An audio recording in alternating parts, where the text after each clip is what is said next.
Okay, we missed a little bit. I soaked some pinto, kidney, and great northern white beans overnight. Got them in here gone hot. A can of diced tomatoes, and corn, and a can of tomato paste. Didn't miss much there. Right now, we're pan searing the Holy Trinity. We got the carrots, celery, and onion in there, nothing else. A little bit of oil, that way it doesn't stick to the pan.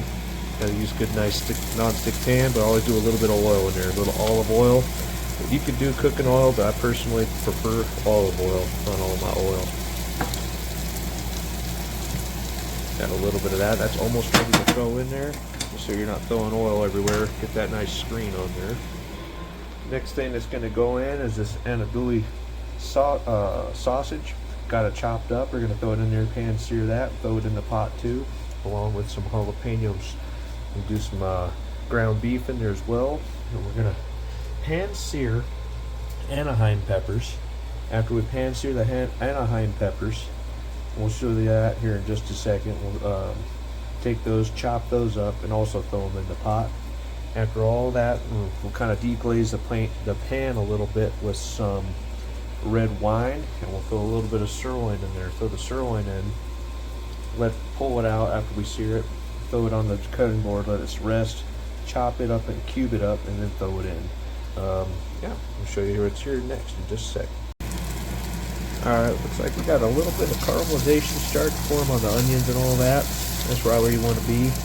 Just a little bit, and get that nice sweetness from the Holy Trinity here. That's going to make a nice, good flavor going in on your chili.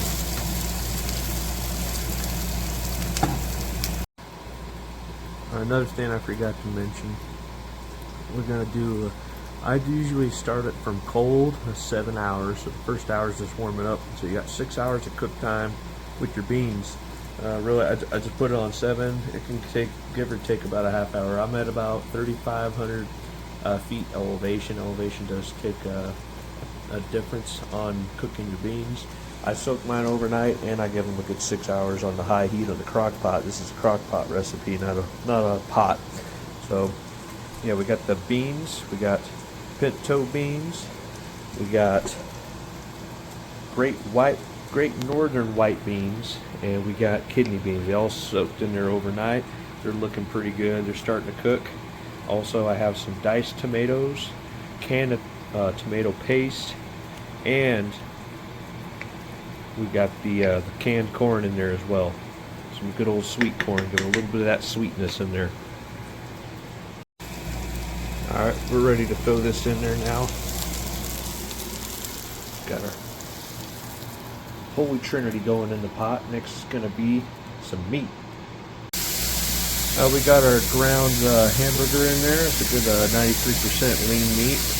We'll throw a couple tablespoons of garlic in with it. That's where most of our garlic flavor is going to come in for the whole pot of chili.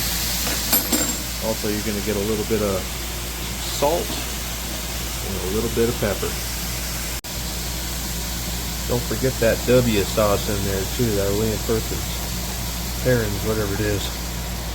That's the good stuff. Throw a little bit of it in there.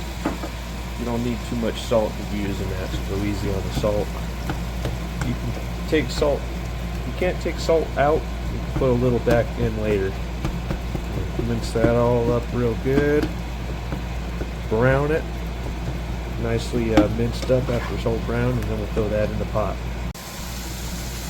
Okay, while y'all weren't looking, I added a little bit of ground cumin and some thyme, but we're nice and brown. Just go ahead and throw that in the pot. Grease and all, why not? Now, while we got the nice grease on the pan there, we're going to do those Anaheim peppers. Just throw them in on there. We're just going to brown these a little bit, bring some heat out in them. Again, this is going to spark and start throwing little juicelets all over the place like that. Try to minimize all that so you don't have so much cleanup later. I highly recommend you get one of these stainless steel meshes. They're a lifesaver. They really are. All right, so yeah, we got a good sweat going on in these guys, and we've browned them a little bit. I think we're good to pull these off. We'll pull them off, chop them up, throw them in the pot, and then we'll put the andouille sausage on next. Okay, we got that sliced up sausage in there. Gonna let that render down. Just put a little bit of oil in there so it doesn't stick to the pan, but not too much. There's already a lot of natural oil in these. Stir it up. Let it sit so that stainless steel mesh back on top, and just let it do its thing for the next 5 minutes. Oh my goodness. I forgot to mention, things happened. I threw the whole thing in there while I'm at it. You don't have to do that, but now it's a good time as any. Sometimes I put it in there with the Holy Trinity. Sometimes I put them in there by themselves or with the Anaheim peppers. But yeah, just get them in there, get them going. It should be fine either way. I'm not going to show you this next part, but I'll explain it. So if you cook them good and long enough, you should be able to grab that stem, pull it off, take 2 hands. If that doesn't happen, just kind of cut around the edge and then pull it off. It'll mostly pull out that all that seed pocket all the way out. You don't want all the seeds in there. It's hot enough, but you don't want to be eating a bunch of seeds. Then take that out and chop them up, mince them up. Well, these ones mostly played ball. These are still pretty hot, so I'll probably end up scooping what I can out of the seeds with just a spoon. Just scrape them out of there, then mince these up. Just be careful, don't burn yourselves. Alright, there you go. I just chopped them up. Another pro tip, instead of doing half in them, cut them up into quarters and then mince them up. It makes it a little bit easier, but either way, just do a little knife work on it, it'll be fine. Alright, cool. We just put our peppers in the pot, those mixed up Anaheims. These are looking about done. Those look perfect. You don't want to overdo them. These cook quick, so careful. Just put slide those on in. Oh man, that smells so good right now. Alright, here we go. Now we still got plenty of grease on that pan. Just gonna take our little bit of sirloin, throw that in there, let it do its thing. Not gonna get too hot. Want to turn down your heat. I just got it just over medium. We're gonna back it off a little bit, let it do its thing for a minute. Here, watch this. Let's mix this guy in there a little bit. We haven't put any of the seasoning in here at all other than what went in with the hamburger.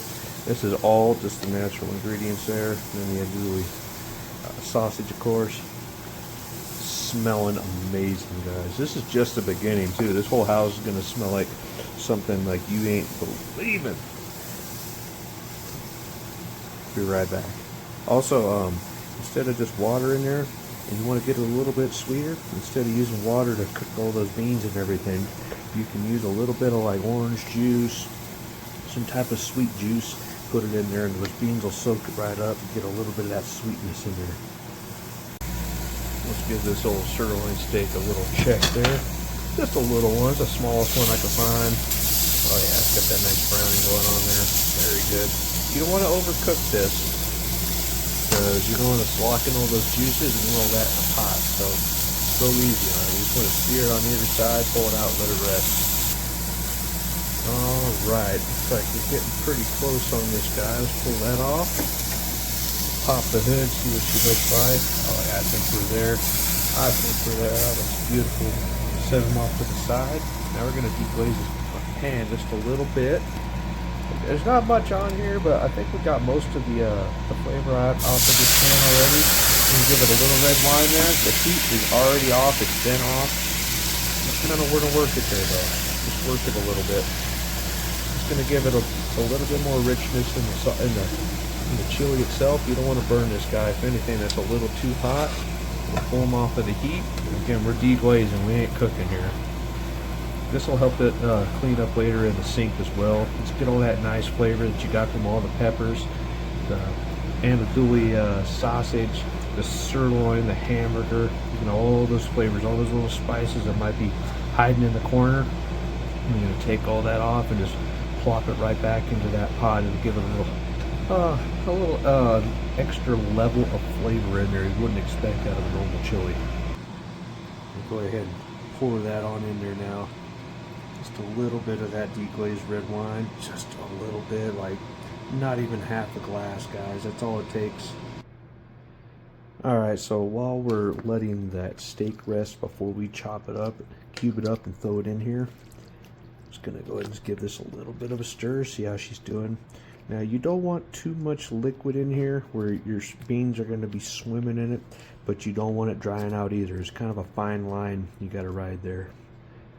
So that's just about right where it's at, but in the next couple hours you definitely have to keep an eye on it. If it all liquefies a little bit more and the juices kind of just consolidate, that even better. But if you need to, you just add a little bit of water later, or maybe a little more red wine if you wanted to. But yeah, just keep an eye on it. That's about perfect right there, just covering the beans. All right, so we let this rest for about 10 minutes now. It's looking nice and tender. This is I think I cooked this closer to a medium than a medium rare, but let's take a look at it right now. Let's give this a little cut. We're going to be cubing this up. Get that guy there. Oh yeah, that's like a nice medium rare. That's the consistency you want to see. Sorry about that. But yeah, that's the consistency you want to see. You don't want to overcook this. If anything, you can make it rare because it's going back in that pot, the crock pot, to cook with the rest of it for the next couple hours. So don't worry about undercooking it there. You just want to really seal it, sear it on both sides, let it rest, lock those juices in, and make sure it goes back in there. You might be asking yourself why I pick sirloin. There's lots of meats I usually do. Sometimes I do sirloin, sometimes I do short ribs. Sirloin, I find when you cook it like this and put it in there and cube it, it holds that texture. It gives an extra a level of texture to your chili, and it just really ups the game on your chili for that texture. You get that nice meat flavor in there. Plus, you get a little surprise bite in there every once in a while. All right, we got that nice and cubed up. Not too big, not too small, and bite-sized pizzas. You can even go a little smaller than this, but they might not hold its body and give you that texture you're looking for. So little bite-sized pieces, that's ideal. That's what you want to work with. All right, we're going to go ahead and slide this in. Forgive my expert footage taking abilities here. Get all those juices in there. It's kind of hard to do one-handed. All right, we got that in there. Going to go ahead and just incorporate that in just a little bit. Now, you're probably wondering, where's the seasoning? Where's the seasoning? We haven't done the seasoning yet. I get to this point so that it doesn't drown out, doesn't overcook the seasoning out of it. Get to this point, everything's in the pot but the seasoning. This is the last thing you want to do, is throw your seasoning in now. So I just do a little bit of Worcestershire sauce on there, just a little bit, and you already have that and a little of chicken bouillon or chicken soup base, just for a little bit more depth of flavor. After that, be very leery on your salt because those both have a lot of salt in them already. So you can salt at the end after everything's cooked and it'll still come out the same. Go easy on your salt. So what we're going to do now, we're going to do some chili pea, a little bit more thyme, and not just paprika, but we got smoked paprika. This is out of the bulk section. I topped it off. But yeah, I got smoked paprika, and we're also going to do a little bit of regular paprika on top of it. Just to recap, we got about half a tablespoon of smoked paprika, 2 tablespoons of regular paprika, just a teaspoon or maybe 2 teaspoons worth of thyme, and about the same thing for fresh ground black pepper, and another, I'd say a third or a half a tablespoon of ground cumin in there. This is another thing I have on hand. This is just an old barbecue sauce bottle, but see these big cloves in there? This is oregano, but these are like, I call it the Mexican oregano. You go into that ethnic foods aisle there in Winco or whatever grocery store you're at, and they got this stuff. It's like whole cloved oregano. It's not as strong as the Italian seasoning or the Italian oregano. It's a little sweeter, a little more mild. That's the one I prefer to use. So we're gonna give this guy a good stir. Get it all incorporated in there. Lots of concentration. Nobody move! Get it all worked up in there. This is like my favorite part, is incorporating everything and seeing all these different ingredients coming together. This is all going to cook and render down a little bit. Again, you can use any kind of meat you want. Right now on this one we're using hamburger and the lean stuff, and andouille sausage, pan-seared, and a pan-seared sirloin steak, just a little bit. About a pound of each would do you. That's about 3 pounds of meat in a big old crock pot for you. And there's one last ingredient to put in here, and you might have guessed it. It is bay leaves. I always add these in last after you ever got everything else well incorporated in. These are dry and brittle at first, but after they stay in there and get rehydrated, they're not so bad. Just going to get them slightly covered. That way they don't break and fall apart on you. You can do 3 or 4, depends on the size of the bay leaf. That's all I usually put in there. Alright, we're going to go ahead and cover this back up. Reach way over here and get my lid. This one in particular has a little tie downs. I put it on just in case. But yeah, we're going to let that sit for the next 3 hours and see what it comes out to be. Oh, I forgot the secret ingredient, guys. Oh man, can we do it now? We'll have to do that later. Don't go anywhere. Got another hour and a half to go. Those bay leaves should be nice and soft by now. We're going to give this a little bit of a stir, but not before we add the secret ingredient. It's barely anything. That is it. Y'all got a guess for what that is? Leave it down in the comments. Okay, we're just about there. 3 minutes to go on the timer. I said the beans have been cooking for, well, cooking on high temp probably for 6 hours. We're at again 3,500 feet elevation or so. So I found that's kind of the sweet spot, give or take half an hour. Let's take a look. Man, I stepped outside just a minute ago, fed the dogs, came back in, and man, the whole house just smells freaking amazing. Look at that. I am so excited to have this. I'm going to have this just by itself tonight with some cornbread. Going to be cornbread and chili night. Maybe in the future I'll be doing some chili cheese fries. Put a little bit of sour cream on there, you know. Tell me what you guys like about chili. How do you like to have it?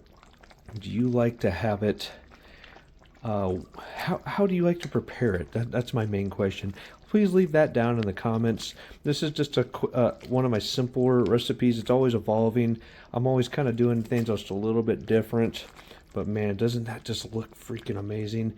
I'd try it right now, but I'd probably just burn my tongue, guys. So there's a lot of like sweet, savory, a little bit of spice in there, and some herbs. It's just, oh man, let me just give it a little taste. Oh my God, that is money. Oh, can't wait.